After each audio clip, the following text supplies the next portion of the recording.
Okay. So again, the von Neumann architecture. The document describes the design architecture for an electronic digital computer with these components. Okay. The CPU, the processing unit, the processing unit. We also have here the control unit.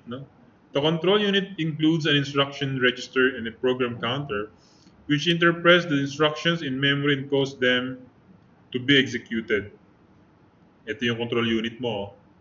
We also have here the memory. Again, the memory where the data is being stored. No? Not only the data but the instruction as well. Okay, the memory. We also have here the arithmetic logical unit or logic unit, the ALU, capable of operating on binary data, and the input-output mechanisms, no? Or equipment operated by the control unit. So this is the idea of von Neumann computer architecture. We have the memory, we have the processor, and we have the I/O or the input-output mechanisms. Again, when you uh, when you execute data here in von Neumann architecture, isa lang ang pinagkukuhanan niyan. Okay? Yung set of instructions mo and set of data mo is manggagaling lang dito sa memory. Magkasama na. Okay? So the control unit will process the instruction. The ALU will process the binaries. And again, pagkukuhanan niya dito lang sa isa na to. So that's the architecture designed by Neumann architecture or the Princeton architecture. Okay? So magkakasama na dyan sa processor, meron kang control unit, we have the ALU. And that's yan yung laman ng CPU mo, the processing unit mo, the processor mo, no? Sa loob niyan meron kang control unit, meron kang ALU. Okay? Sa memory, nandiyan yung set of instructions mo, set of data mo, and the execution of the instruction depends on the input output. Okay? So to understand more about the CPU and the von Neumann architecture, I have here a reference, a video reference, YouTube reference that you can watch. No? I think it's all right to watch this now during our topic, during our discussion. I will play this na lang. It is a 9-minute video, so please be guided as well to understand more about the von Neumann architecture. Okay? So yeah, I will mute my mic and play the second video. Hey, we're looking at the CPU in this video, just a real introduction to it from quite a basic level. So the CPU, if you don't know, it sits on the motherboard. This is the motherboard here, this rectangle object with loads of ports on it. This is a heatsink, and this is what's sitting on top of the CPU. The CPU looks a bit like this, just a pin that plugs into your motherboard. And because it's so powerful, because it produces so much heat, it needs its own dedicated fan called the heatsink to cool it down sufficiently. So this is where you'd find it actually as the hardware device on the computer, but we'll be looking at it from a more theoretical point of view in this video. So it stands for Central Processing Unit, and it's the hardware that controls the manipulation of data, so it processes data, that's what it does. And it's worth pointing out that in a computer there are potentially several processors.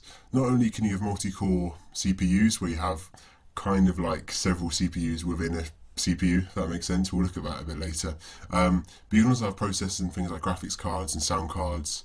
So processor is kind of like a general term, but it is used interchangeably with CPU, just bear that in mind. But to start off, let's just break it down into three components: the ALU, the control unit, the CU, and the register unit. So firstly, the CPU isn't obviously this simplified, but firstly the ALU is actually what does the processing that actually carries out the instructions. This is the arithmetic logic unit. It's written with a / for some reason. I can't say I know why, but it is. So ALU, arithmetic logic unit. And this actually performs the operations. So it performs the arithmetic operations like addition, multiplication, division, and so on.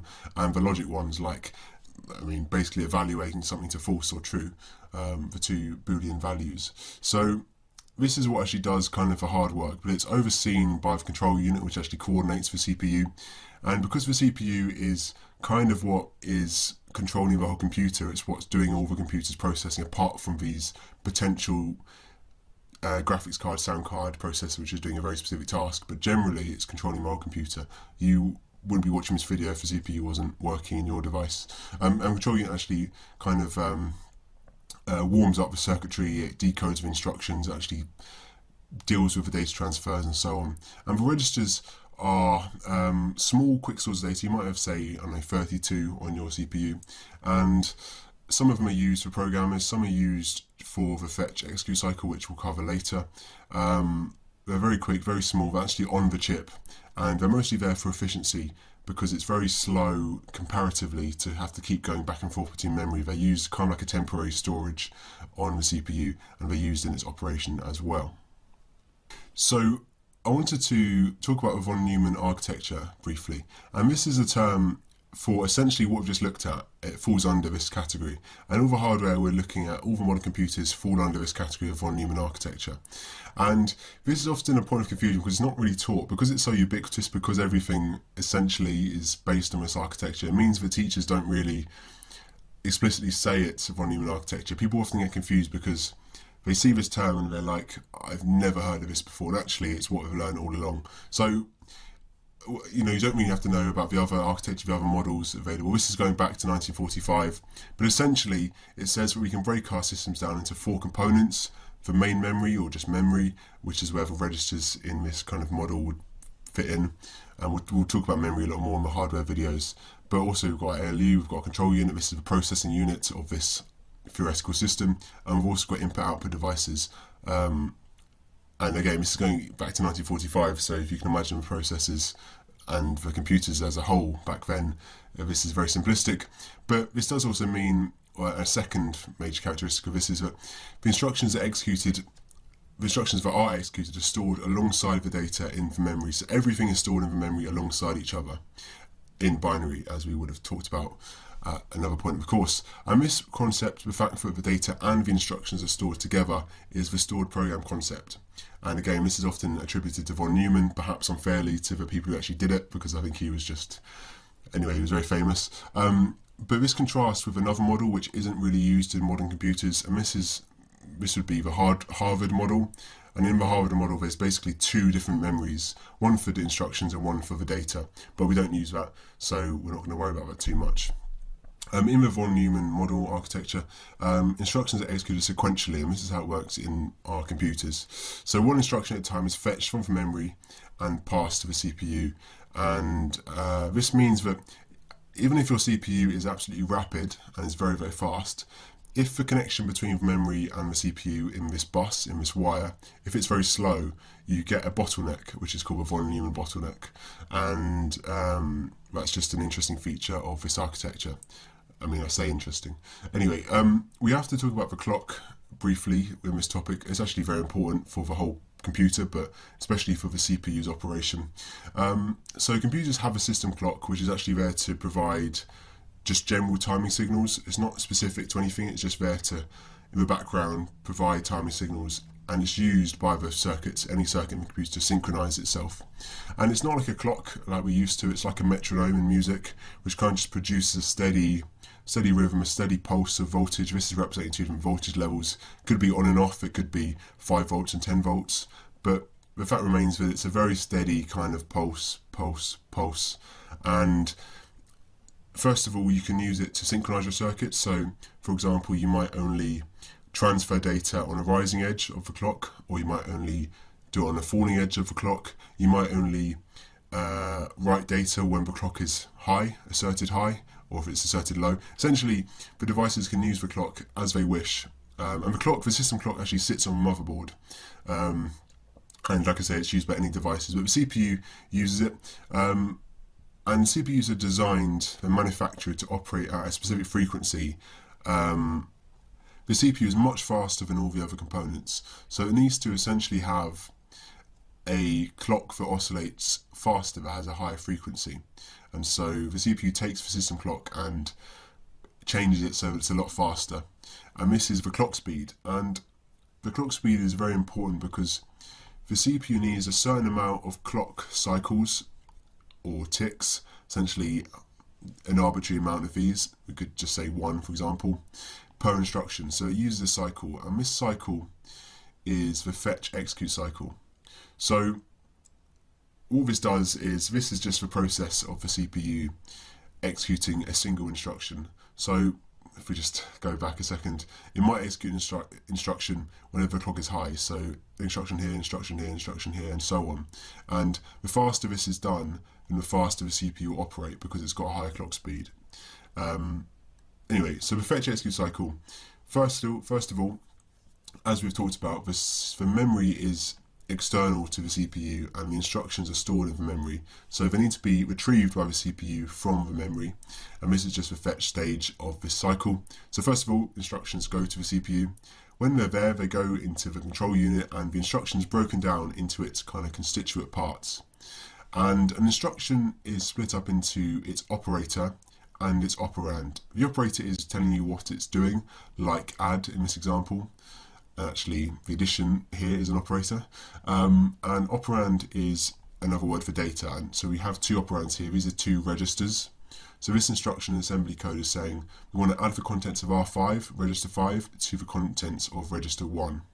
And so in this stage, it works out what the instruction is. Depending on what the operator is, it will essentially, it's relevant for the execute stage where the data is actually executed. Here, the CPU will use the information it's got from the decoding stage to activate the necessary circuitry in the ALU, or if it needs more data, or if it needs to transfer to or from registers like it does in this case, it will do it in the execute stage, and this is all done by the control unit. But the actual execution of the instructions, the following of the instructions, is done by the ALU, and the output of this is stored in a register, or may be stored in a register, and also any other data may be read or written to registers or main memory.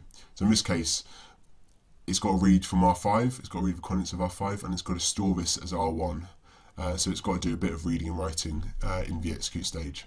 So this is a cycle, and as I say, it needs a certain amount of clock ticks per instruction, and so the faster the clock speed is, the more cycles it will do, because it's just going to inherently follow the cycle, and so the faster the clock speed is, the higher the frequency, the faster the CPU is.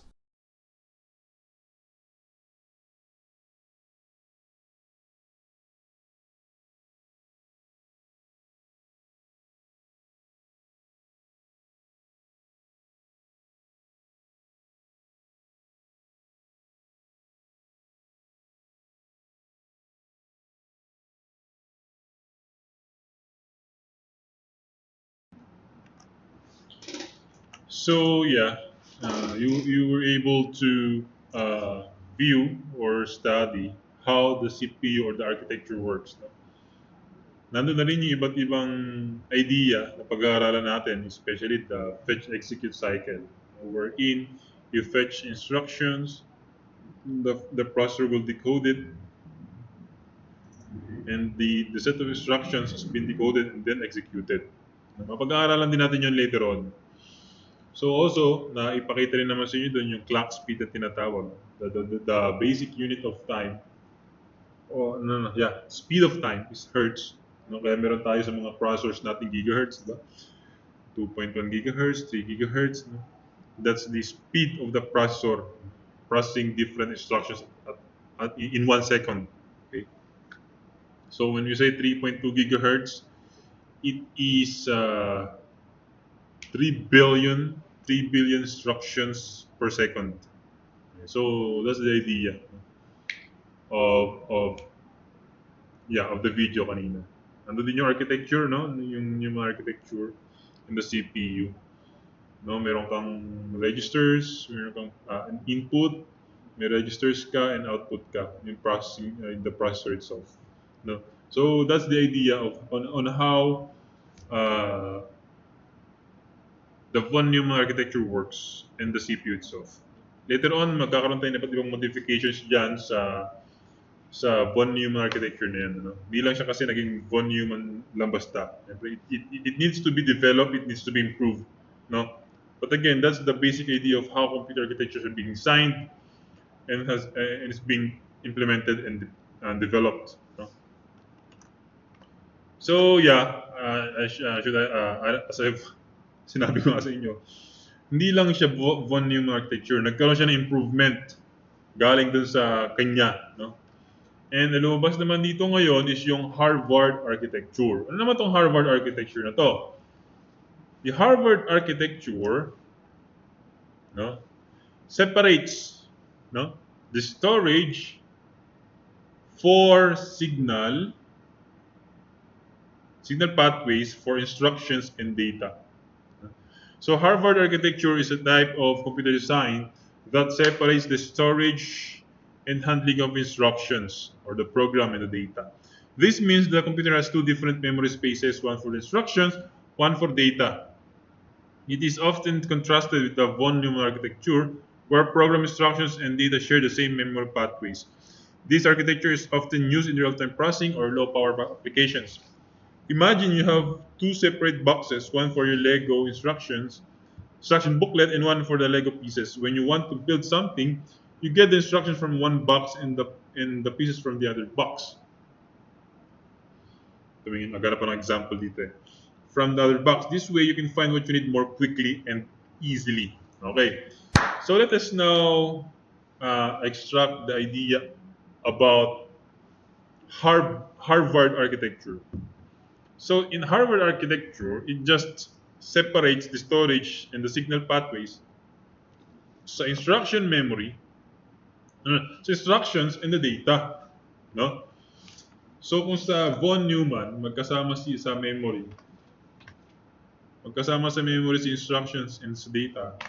Sa Harvard magkahiwalay si instruction at si data. Magkahiwalay sila ng pathways, magkahiwalay sila ng memory, ng pinaglalagyan. Kumbaga, sabi nga dito, sa example natin, meron kang dalawang box. Box ng mga Lego and box ng mga libro, ng instructions. Okay? So, pagka kumuha ka ng instruction, kuha ka sa box. Kasi alam mo instructions yun. Kuha ka sa box na yun, kunin mo yung instructions na yun, kuha ka sa data ng mga recipes, or ng mga pyesa, ng mga pieces. So, ito yung instruction ko, kuha ako ng ganito. Diba? So, in that case, mas,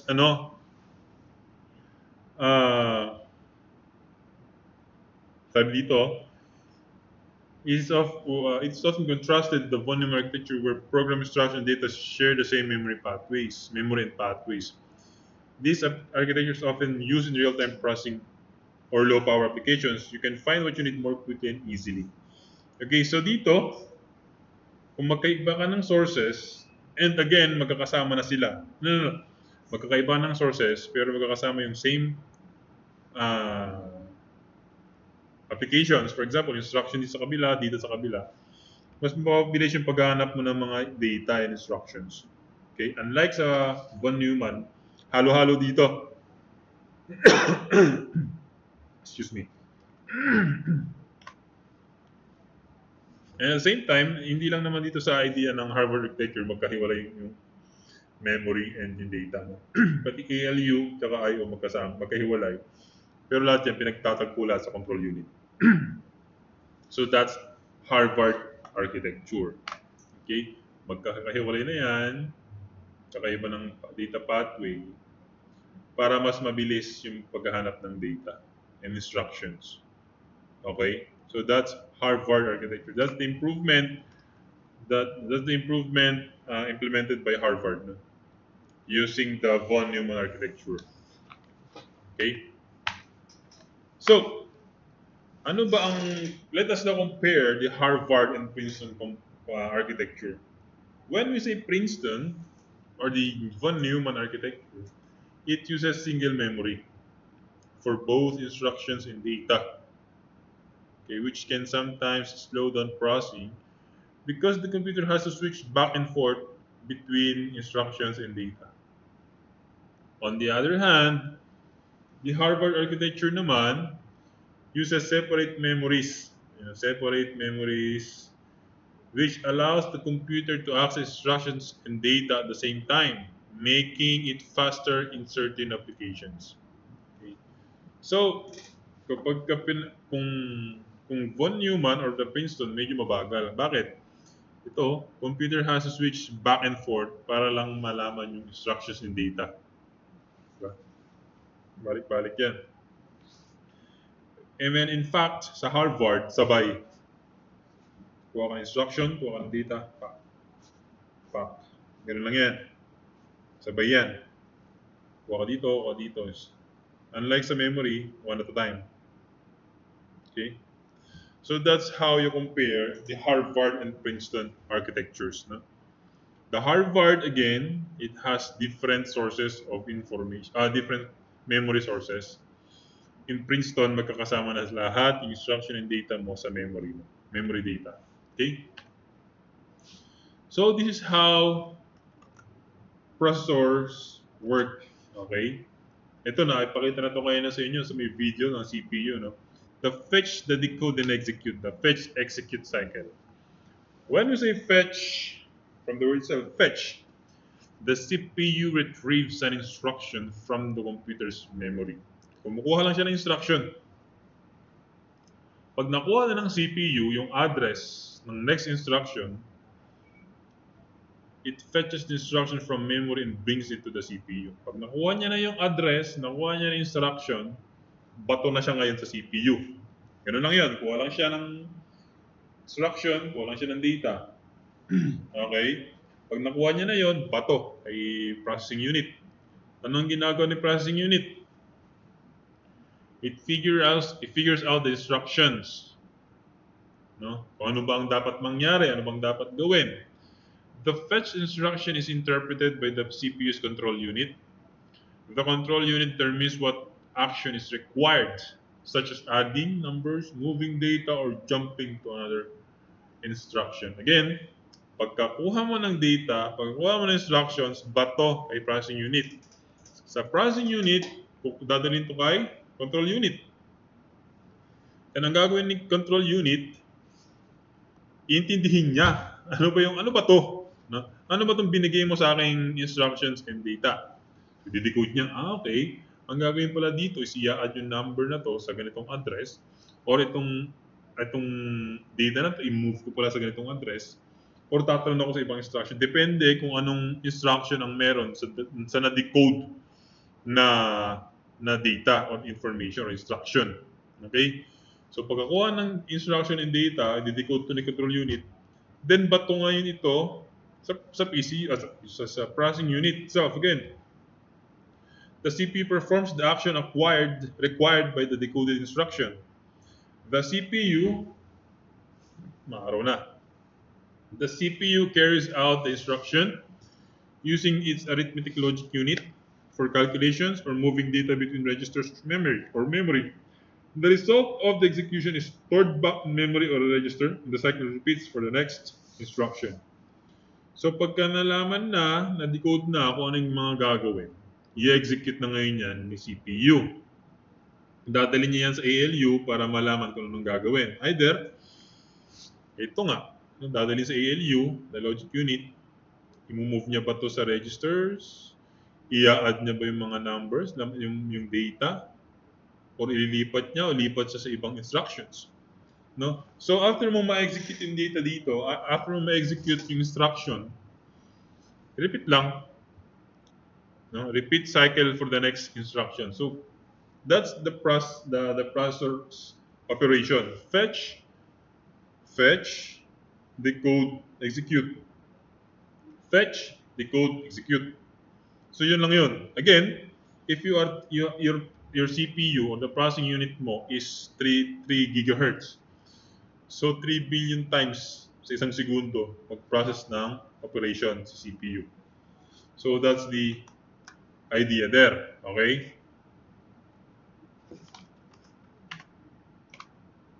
So again, to further understand what fetch, decode, execute is, I have also, again, nag-research din naman ako for us to understand what fetch execute cycle is and the classifications of computer architecture. Again, kanina nakita natin yung Harvard and Princeton. And to, mas intindihan pa natin kung ano itong mga to. Okay?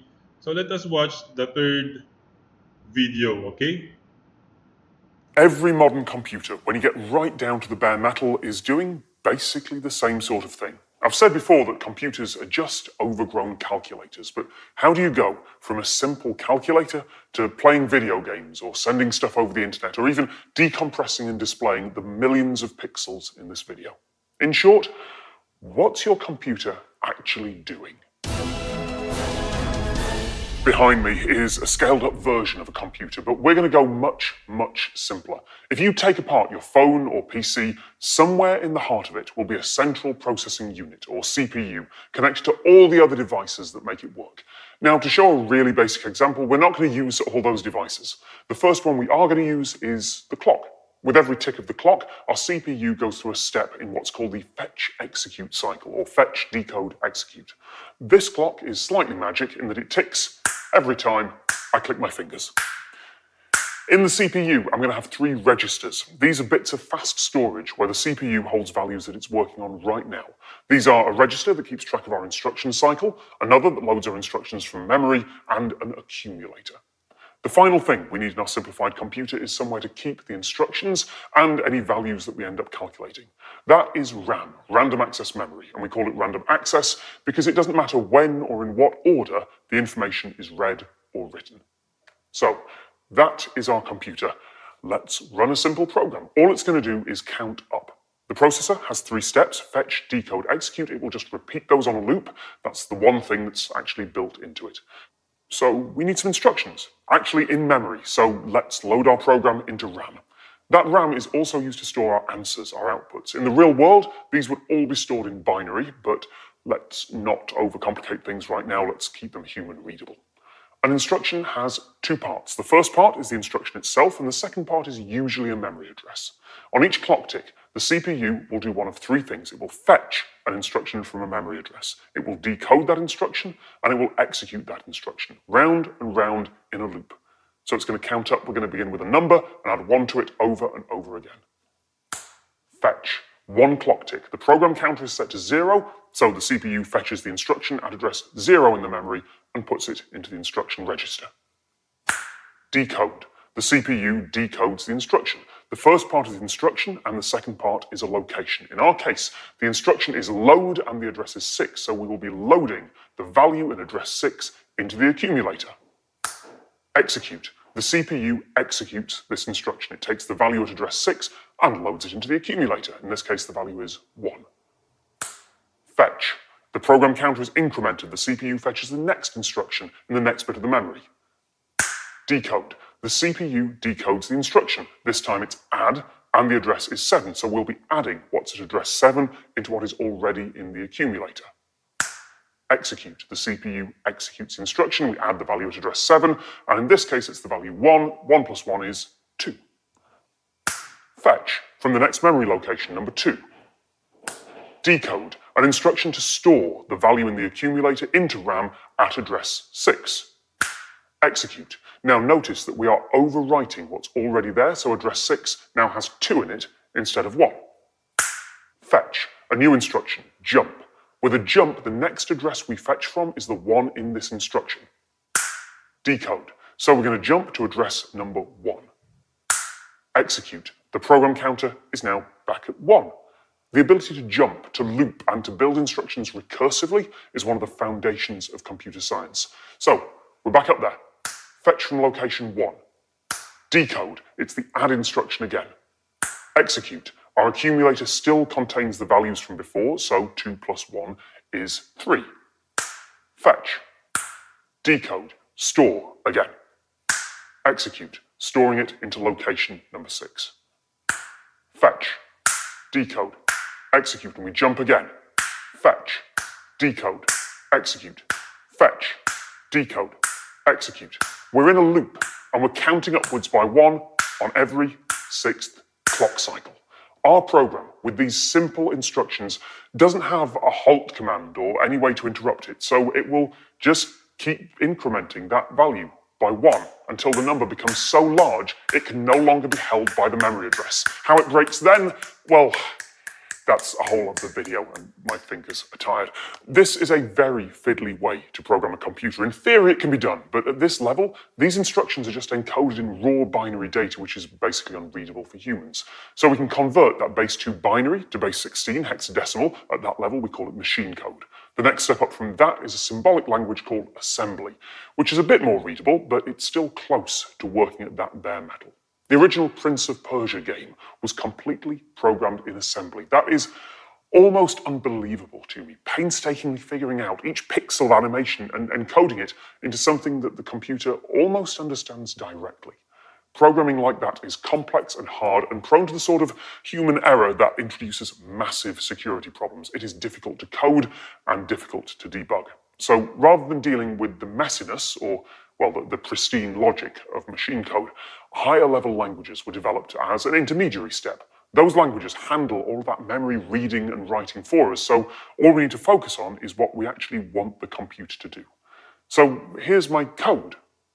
Just the same instructions, phrased a little bit differently, phrased for humans to be able to read. I specify a variable, x. I then write a function that loops forever, and in each passing through that loop, we increment x by 1.